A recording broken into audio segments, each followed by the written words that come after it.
Yes! C'est fabuleux! Thomas Lavey. Les Grecs. Journal du golf, le podcast sur l'équipe.fr. Salut à tous et bienvenue dans le podcast du Journal du Golf. Au programme cette semaine, une émission consacrée à l'Afrasia Mauritius Open, tournoi du Tour européen qui se déroule à l'île Maurice, et au retour de Tiger Woods au Hero World Challenge aux Bahamas. Et avec moi pour animer cette émission, Martin Coulon du Journal du Golf. Bonjour Martin. Salut, c'est Dark Vador aujourd'hui plutôt. Dark Vador est en direct de l'île Maurice, ce vénard de Jean-Philippe Rodenburger. Bonjour Jean-Philippe. Bonjour Arnaud, bonjour à tous. Alors Jean-Philippe, on ne fait pas toujours un métier facile. Vous par exemple hier vous avez dû jouer le Pro-Am de cette Afrasia avec Grégory Avray. Racontez-nous, ça devait être sympa.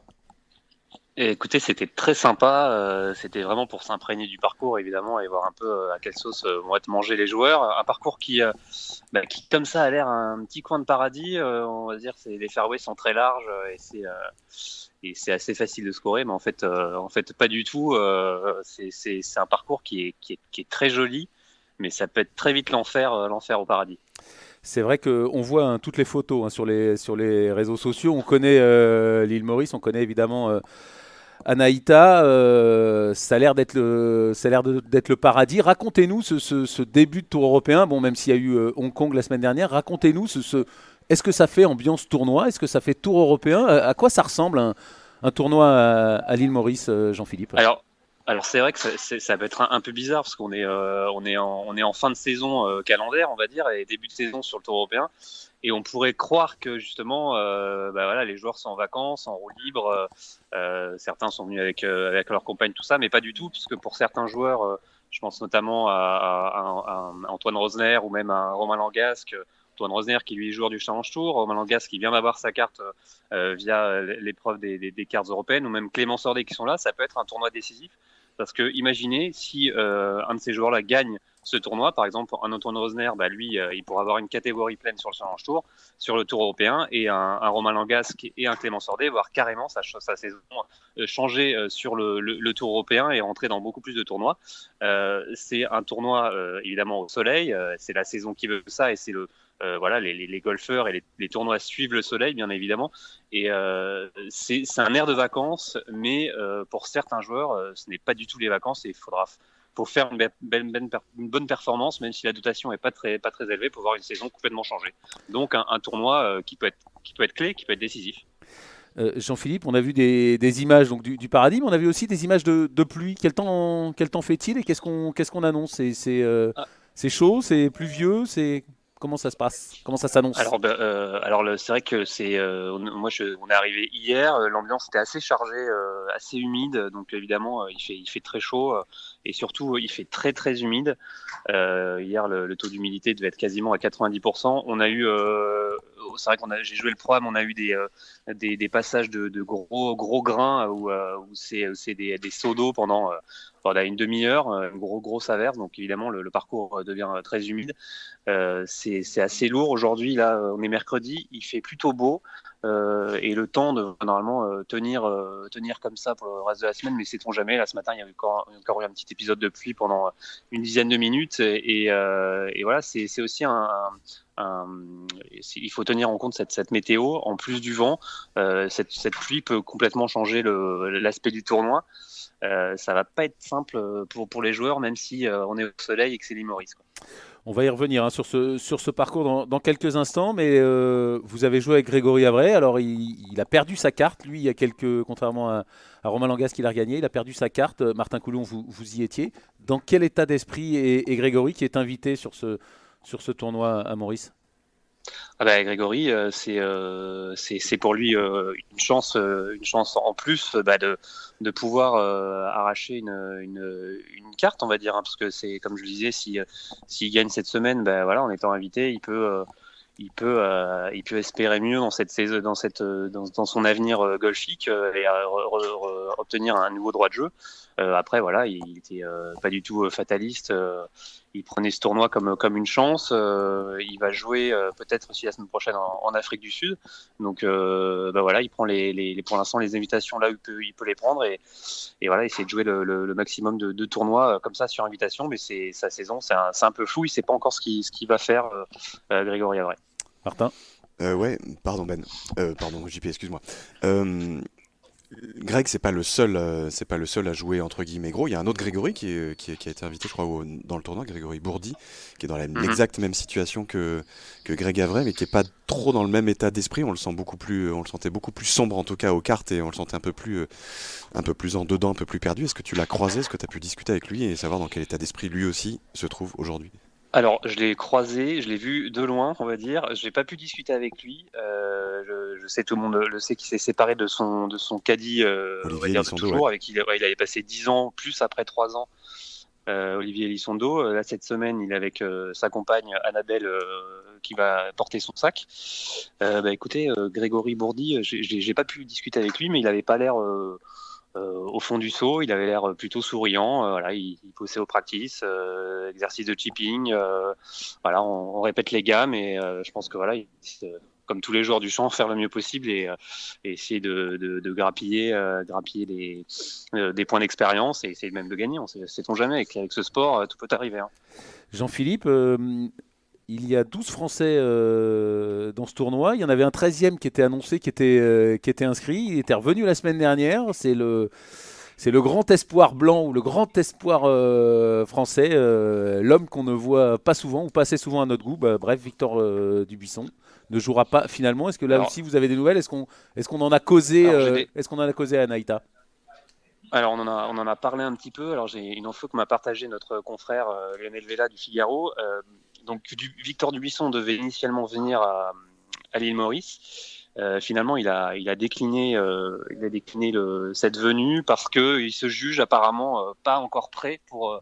Après Hong Kong, il s'est pas jugé assez prêt pour disputer un nouveau tournoi. Donc, retour à l'entraînement pour Victor, qui veut arriver fin prêt pour son objectif, c'est Abu Dhabi et la début de saison janvier prochain. Quoi. Bon, ça c'est plutôt une bonne nouvelle. Hein. C'est pas de blessure et on sait que c'est sûr que Victor n'aime pas faire de la figuration. Soit il est prêt, soit il se sent capable de rivaliser avec les meilleurs et pourquoi pas de gagner. Sinon, il ne. Et Arnaud, je vous coupe. Oui, vous avez dit 12 joueurs. Alors peut-être un 13e parce que Mathieu de Cotigny-Lafont est sur place et pour le moment première réserve, donc il s'entraîne. Il pouvait pas s'entraîner jusqu'ici parce que c'était pas sûr qu'il ait une invitation comme première réserve. Donc là, il est première réserve. Il attend encore. Aujourd'hui, s'il y a un désistement, c'est normalement ça serait lui qui rentrerait dans le champ de ce tournoi. D'accord. Donc demain, il va se lever très très tôt. Il va être le premier au practice et puis il va attendre en espérant qu'un des joueurs jusqu'à la fin, déclare forfait. Donc on le disait, hein, cette aphrasia se déroule chaque année à l'île Maurice en alternance avec le parcours de Belle-Ombre qui est un peu plus au sud. Quelle est la particularité de ce parcours? Vous qui l'avez joué hier, Jean-Philippe, qu'est-ce qu'il a de particulier ce parcours? Vous disiez assez compliqué, en tout cas plus compliqué qu'il n'y paraît. Ouais, fairway très très large au départ, donc c'est vrai que on est assez confiant, assez à l'aise au départ. Les mises en jeu, voilà, ça pose pas de problème. Il n'y a pas de rough en plus, donc c'est vraiment c'est la voie royale. Et après, c'est vrai que les greens sont un peu surélevés. Et si on rate le green, on est sur le côté. Les chips, ça peut devenir quasiment impossible parce que justement, avec comme l'eau, comme c'est un peu gras, les grades sont faciles. Mais je vous propose justement d'écouter. J'ai pu rencontrer Nicolas Colsarts, qui lui est ambassadeur à Anaïta, qui connaît très bien le parcours et il va nous le décrire justement. Alors la vie des pros va être un peu différent que pour Monsieur Tout le Monde. Le truc que je trouve assez attrayant ici, c'est que c'est assez large du tee, donc tout le monde peut jouer. On n'est pas censé perdre beaucoup de balles, hormis sur 2-3 trous, pas loin du lagon là-bas à l'allée. Mais bon, le dessin est super bien fait, les greens sont pas très grands, donc il faut quand même bien cadrer les deuxièmes coups. C'est un gazon différent qu'on joue chez nous en Europe, donc voilà, ça a quand même 2-3 particularités typiques de l'hémisphère sud. Voilà, Nicolas Colsart que vous avez vu hier, hein, qui est le touring pro, hein, de ce golf d'Anaïta Nicolas Colsart, vous qui avez joué le parcours hier, Jean-Philippe, les greens, ils sont dans quel état? Ils sont rapides? C'est injouable pour un joueur amateur à ce niveau-là? Comment vous avez trouvé les greens? Alors, comme le dit bien Nicolas Colsart, ce qui est différent, c'est surtout le grain le grain et l'herbe qui est différente dans ces greens. Des fois, on peut se retrouver avec le grain contre ou le grain avec. Si le grain est avec, par exemple, ça va être les greens vont être très rapides, et si le grain est contre, ça va être un peu plus lent. Donc pour le dosage, c'est très compliqué, et justement les joueurs, les joueurs pros sont habitués. Hein. Nicolas Colsart nous disait voilà, nous on joue depuis des années à Hong Kong ou en Asie où c'est le même type d'herbe, donc eux ils sont habitués, mais c'est vrai que pour un joueur qui découvre pour la première fois un parcours comme ça, voilà, l'herbe est différente, donc c'est un jeu qui est différent. J'en ai discuté aussi avec Sébastien Clément, qui est le caddie de Grégory Avray, voilà, et justement voilà, on va l'écouter, il nous dit que c'est ces greens là qui sont vraiment la défense du parcours au final. Les greens ils sont un peu tricky, il y a vite des petits goulets, on est vite à 1 ou 2 mètres sous le green, il va falloir vraiment avoir des petits clubs pour attaquer plus facilement les drapeaux. Donc ceux qui vont taper fort vont être vachement avantagés, ils vont avoir des plus petites cannes vers les greens, et ensuite ça va jouer pas mal sur les putts. Là les grains, il y a énormément de grains, donc on va essayer beaucoup de se mettre sous le trou parce que c'est très rapide grain avec. Mais c'est très lent grain contre, donc bon, ça va être pas mal de stratégie après, qui ça te met des fois à 5-6 mètres vraiment du côté sous le trou pour pas avoir le putt de 2-3 mètres en descente. Jean-Philippe, vous avez joué avec Grégory Avray donc, et son caddie Sébastien Clément. Vous l'avez trouvé comment, Grégory, golfiquement parlant, au niveau du putting dans tous les compartiments du jeu? Il a joué comment, Grégory? Vous l'avez vu comment, et qu'est-ce qu'il vous a dit sur son jeu? Alors écoutez, c'est vrai qu'on peut pas trop comparer le jeu d'un pro-am où les joueurs sont en rodage, en repérage, et le jeu dans le tournoi, quand on sait qu'il y a voilà, une carte à jouer et un enjeu de gagner un tournoi et de faire le mieux possible. Mais en tout cas, moi, Grégory Avray, voilà, il joue très très. Enfin, j'ai trouvé qu'il jouait très très bien. Il a fait pas mal de birdies dans ce tour d'entraînement, mais est-ce que c'est un indice de est-ce qu'il a bien joué cette semaine? On peut pas vraiment dire. Hein, la pression d'un tournoi est complètement différente d'un programme où on joue en roue libre, mais ouais, il a sorti des shots fantastiques, et voilà, on se dit qu'en jouant comme ça, il sera pas loin des meilleures places cette semaine. Mais bon, c'est compliqué à dire. Alors pas mal de birdies pour Grégory Avray, et justement est-ce qu'on a une idée de ce parcours, de la valeur de ce parcours et du score qu'il va falloir produire chaque jour pour remporter ce tournoi, Jean-Philippe?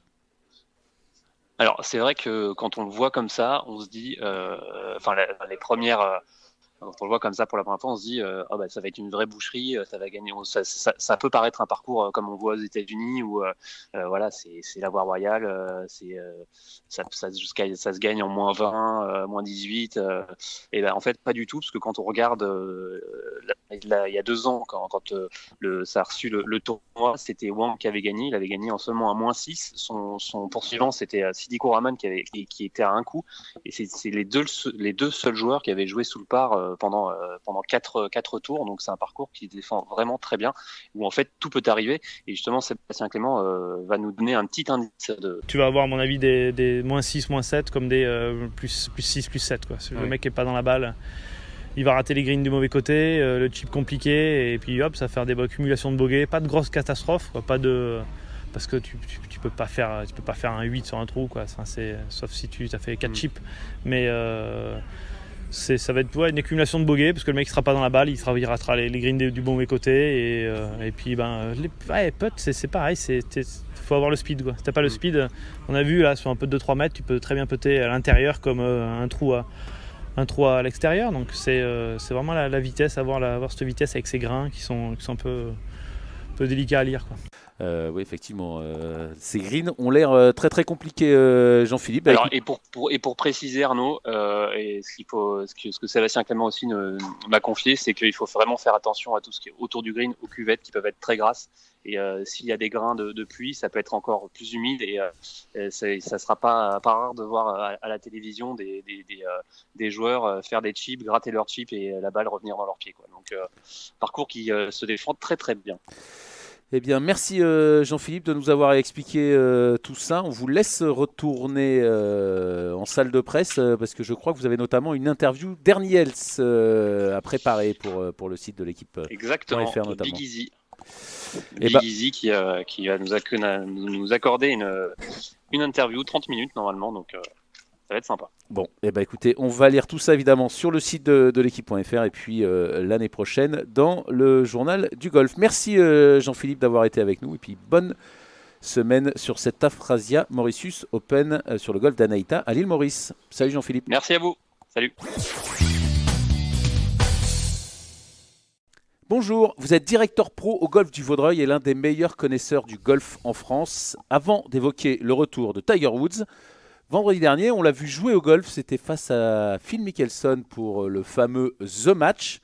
Guillaume, est-ce que vous avez regardé ou ça vous inspire quoi ce match ? Bien sûr que j'ai regardé, bien sûr. C'était tout le monde avait envie de voir cette confrontation entre. Ah non, entre pas deux. tout le monde. Non, pas tout le monde. Nous, on n'avait pas envie avec Martin, par exemple. Ouais, je confirme. Ah bon? Non. C'était Ah une, ouais, c'est- enfin, moi. c'était une exhibition. Mais donc, vous l'avez vu, tant mieux. Alors, racontez-nous. C'était pas terrible, Arnaud. Oui, ça, pas on l'a lu, que c'était pas terrible. On s'en doutait Pas et on l'a terrible suivi du sur tout, les hein. réseaux sociaux. C'est aussi pour ça que ça nous a pas donné envie d'y aller au moment où ça y était. Mais apparemment, Ah. tout était raté. Ouais, alors la première des choses quand même décevantes, c'est le niveau de jeu parce que c'était quand même pas terrible, pour être tout à fait honnête. Avec tout le respect qu'on a pour ces champions qui peuvent être un peu en dedans de temps en temps, mais là ils avaient préparé Shadow Creek a priori, avancé les boules, ils avaient tout fait pour qu'il y ait une tonne de birdies et vraiment c'était pas passionnant au niveau du jeu et puis tout le monde s'attendait à un petit peu de chambrage dans l'esprit, à des petites des trucs un peu sympas où ils avaient le micro et on pensait que ça allait un peu charrier gentiment, bien sûr, avec beaucoup de respect, mais rien du tout. Ils parlaient de la pluie et du beau temps. Enfin bon, c'était pas très fun quoi. Décevant, très décevant pour être franc. Martin ? Ouais, on aura l'occasion, je crois, d'en reparler dans un prochain podcast qu'on fera peut-être un peu plus dédié sur ce truc-là, parce qu'il y a du pas bon, comme tu viens de le dire, Guillaume, sur le niveau de jeu. Il y a du très, très, très, très, très mauvais au niveau de l'image du golf en général, sur tout ce côté pognon et indécence de pognon, genre, ouais, on se fait 9 millions de dollars, on fait des photos qu'on balance sur les réseaux sociaux dans tous les sens, en mode on va se prendre 9 millions dans notre poche, avec ces soi-disant reversements envers les charités qui sont finalement excessivement minimes par rapport à la masse de dollars que ces deux-là ont brassé. Je passe évidemment sur le fait que cette exhibition s'est déroulée sur Shadow Creek, qui est un golf ultra privé, que le public a été trié sur le volet pour qu'il se passe rien en gros, et sur ce côté, voilà, mise en ligne avec des tarifs complètement ahurissants pour rentrer dans les frais de ce genre d'événement-là. Après, j'ai presque envie de dire que on s'y attendait un peu, que ça allait être un peu Nasbrock, enfin un peu capillotracté, un peu artificiel. Voilà, moi c'est vraiment ce côté artificiel qui m'a excessivement gêné.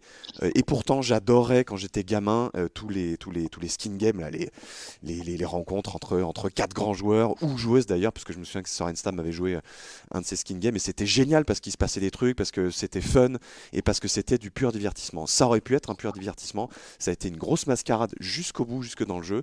Donc c'est dommage. On aura l'occasion d'en reparler, j'espère en tout cas. Ouais, on mais espère moi, en j'ai pas reparler. du tout aimé. On Voilà. espère en parler. Si je peux juste Oui, rajouter Guillaume, un petit bien mot, sûr, je bien suis sûr, Guillaume. tout à fait d'accord avec Martin sur. Je pense que déjà le format à l'époque des skin games, si c'était 4 et 4 c'est beaucoup plus fun que 2. À 2, enfin voilà, c'était. Et puis comme Martin l'a parfaitement dit sur le côté artificiel, Shadow Creek est le golf le plus artificiel de la planète. Ils ont construit une forêt en plein milieu du désert. C'est le golf qui a coûté le plus cher au monde. Donc tout était effectivement dans le même esprit, un esprit hyper américain. Nous, ça nous a tous un peu choqués. Ouais, c'est ça. Mais aux US, c'est monnaie courante. Oui, voilà, le monde du golf était coupé en deux. En fait, il y avait d'un côté de l'Atlantique, ici en Europe, où tout le monde était un peu scandalisé et trouvait ça pas bien. Et puis aux États-Unis, tout était normal, on faisait de l'argent et tout allait bien. Bon, on espère en reparler la semaine prochaine plus longuement, notamment avec Sébastien Audou, l'ex-patron de Golf Plus, spécialiste du golf américain et de la télé et de tous les réseaux sociaux et toutes les nouvelles modes de diffusion. Mais donc, Guillaume, si on a voulu vous avoir aujourd'hui, c'est pour parler du retour de Tiger Woods. Elle est revenue. Il revient dès demain au Hero World Challenge. Il y a un an, on se demandait s'il pouvait encore jouer au golf. Là, on se demande, Guillaume, s'il peut redevenir numéro 1 mondial. Est-ce que vous êtes d'accord ? Complètement d'accord. Complètement d'accord. Je crois d'ailleurs cette année, si mes sources sont bonnes, mes sources qui viennent de chez vous, donc elles sont forcément bonnes, que si le classement mondial n'était que sur l'année 2018, il serait aujourd'hui 5e joueur mondial, tandis qu'il était 1199e en début d'année. Et d'ailleurs, je t'interromps, pardon Guillaume, je crois avoir compris, avoir vu que s'il gagnait le Hero Challenge cette semaine, il passerait 6e mondial, tout simplement. 6e, voilà, tournoi sur invitation à champ réduit qui lui avait permis de revenir l'année dernière. Il s'était classé 9e, il avait donné plein de bons signes, il nous avait régalé. On s'était dit que c'était de nouveau un joueur de golf, on attendait pour voir. Là, cette année, on le dit, est-ce qu'il peut devenir numéro 1 mondial ? Qu'est-ce que vous en pensez, Guillaume ? Est-ce que Tiger Woods peut redevenir numéro 1 mondial en 2019 ? Oui. Son niveau de jeu, bien évidemment, est complètement ahurissant. Les progrès en un an sont hallucinants, c'est le terme. Donc oui, pour moi, il peut devenir numéro 1 mondial. Il va falloir, bien évidemment, que je crois qu'il en a parlé hier ou avant-hier, que son volume de jeu soit quand même assez important. Parce que mine de rien, il y en a 2 ou 3 derrière qui jouent un peu correctement. Donc oui, bien sûr qu'il peut devenir numéro 1 mondial. C'est son niveau de jeu, en tout cas, c'est une certitude. Martin ? Même il va y avoir une donnée qui va pas être évidente à gérer pour Tiger, et on l'a bien vu à la Ryder Cup, malheureusement. C'est tombé sur cette semaine-là où tout le monde espérait voir enfin le Tigre un peu toute dent dehors. Et ben il a été un peu émoussé, mais physiquement émoussé, de fait de justement cette masse de tournois qu'il a enchaîné.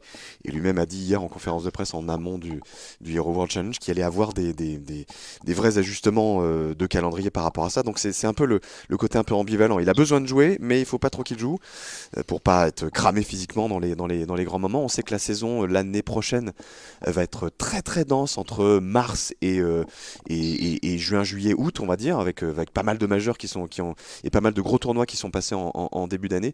Comment on construit une saison quand justement, Guillaume, on doit être frais physiquement, mais en même temps on a besoin de jeu. Comment on réussit la quadrature du cercle pour un bonhomme comme ça? Pour lui, l'organisation va se tourner forcément autour des tournois majeurs, et il va s'organiser pour que c'est ce qu'on appelle les pics de performance soit à ce moment-là. Maintenant, il va être effectivement extrêmement compliqué, parce que comme vous le dites, il y a un nombre d'événements hallucinants sur ce début de saison, et c'est très très concentré, condensé. Maintenant, il va tout faire pour être performant sur les 4 majeurs, et sur être performant avril, mai, juin, juillet. Ça va être sa vraie priorité. Maintenant, comment il va construire à l'intérieur ? Ce qui est très compliqué avec Tiger Woods, c'est qu'il a aussi, vis-à-vis de ses sponsors, quelques obligations de temps en temps. Donc je pense que lui va construire sa saison autour des majeurs et autour des obligations qu'il a. Guillaume, on sait que vous êtes un passionné du swing, du golf américain. Vous avez passé quasiment une bonne partie de votre rider, en tout cas quand il y avait Tiger au practice, derrière lui au practice. Comment vous l'avez trouvé à la Ryder ? Comment vous l'avez trouvé l'année dernière du point de vue de la technique, du point de vue de son swing ? Comment vous jugez l'état de son golf, Guillaume ? J'ai eu la chance aussi de le voir cette année, de passer beaucoup de temps derrière lui à Bay Hill. C'est pas une nouveauté que de dire qu'il est complètement différent des autres au niveau de la frappe de balle, au niveau des trajectoires, qu'avec les fers, c'est hallucinant. Clairement, il était fatigué à la Ryder Cup. Il était capable de faire des coups, des séries au practice fabuleuses, et puis tout d'un coup, il était complètement hors sujet.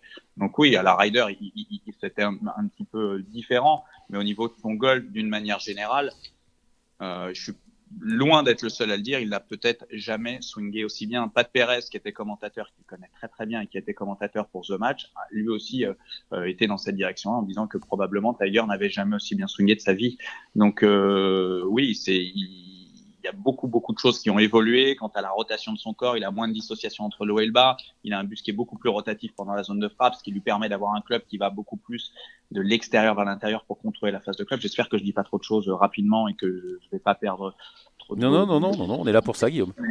Mais en tout cas, il a ce qu'il cherchait depuis des années, c'est-à-dire avoir un club qui était moins coincé derrière lui, ce qui était déjà à l'époque le cas avec Butch Harmon, qui en a parlé dans une interview il y a quelques jours. Cette recherche d'avoir un club qui est moins coincé derrière lui et qui soit pas obligé de compenser avec une action des mains importante est en train de se produire Donc c'est absolument génial et on sent qu'il est beaucoup plus en contrôle de ce qu'il fait aujourd'hui qu'il l'était il y a 2-3 ans. Et donc, vous êtes en train de nous dire qu'il produit quasiment le meilleur swing de sa carrière, alors qu'il revient à peine. On le sait qu'il avait quasiment pas joué pendant 3 ans. Donc, on peut vraiment attendre un niveau de jeu extraordinaire en 2019 et peut-être le meilleur niveau de jeu qu'il ait jamais produit, Guillaume.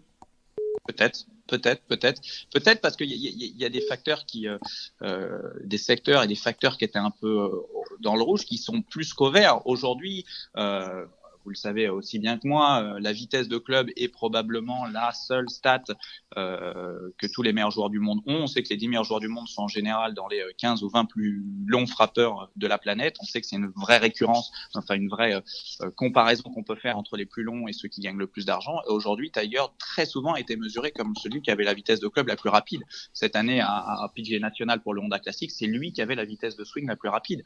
Donc ce sont des signaux qui sont au plus qu'au vert et extrêmement encourageant pour la suite. Alors, numéro 1 mondial, vous avez dit oui. Victoire en Grand Chelem et rejoindre Jack Nicklaus. Guillaume, est-ce que vous avez un avis là-dessus sur le futur de Tiger? On rappelle qu'il a 14 victoires en Grand Chelem pour l'instant, que Jack Nicklaus en est en 18 et qu'il n'a pas gagné depuis 2008 en Grand Chelem pour Tiger. Ça commence à faire loin. Mon avis, c'est que gagner en majeur, oui. Est-ce qu'il va réussir à arriver à 18? Bien évidemment que tout le monde en rêve maintenant. Waouh, il y a du boulot. Martin? Ouais, après c'est un peu toujours pareil.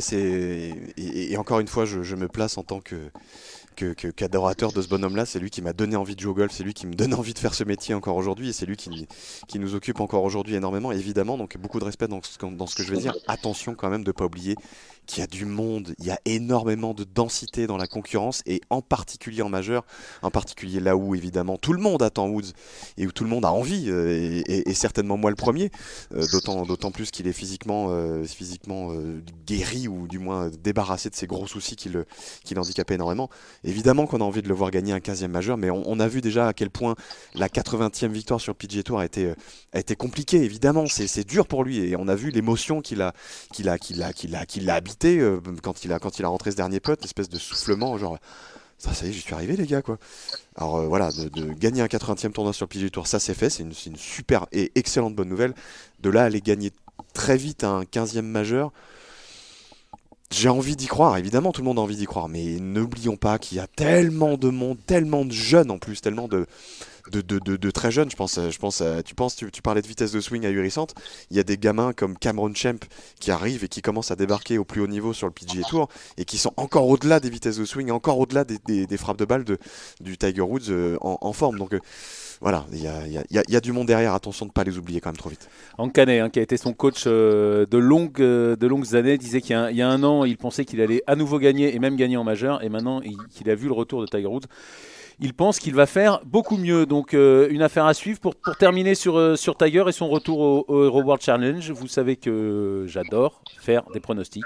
Alors Guillaume, un petit pronostic pour ce retour de Tiger Woods. On rappelle, c'est un champ réduit de 20 joueurs au Hero World Challenge. Guillaume, un avis sur le retour du Tigre? Il va gagner. Carrément, il va gagner. Bon bah voilà, ça au moins c'est dit. Il est chez lui, il est chez Albanese, il habite une partie de l'année là-bas, il connaît le parcours, il est en pleine forme, il va gagner. Martin? Non, moi je pronostique pas. Quand j'ai pas vu le parcours que je connais pas, malheureusement, comme ça peut être le cas de Guillaume, quand j'ai pas envie de pronostiquer. À chaque fois, on se lance là-dedans avec nos envies et avec pas toujours du bonheur, Martin, pour avoir réécouté un peu les podcasts de l'année ça m'aurait dernière. étonné que ça revienne pas. C'est facile à dire quand tout est fini, Arnaud. Mais voilà, quand il y a des prises de position, il faut les assumer. Moi, je les assume, mes positions. Évidemment que j'étais pas. Bon, allez, petite place, non, Martin. J'ai pas de place, j'en sais rien, c'est un tournoi. Il finira dans les 20 premiers. Ah oui, il finira. Ouais, je pense qu'il finira pas 21e. Ça devrait aller.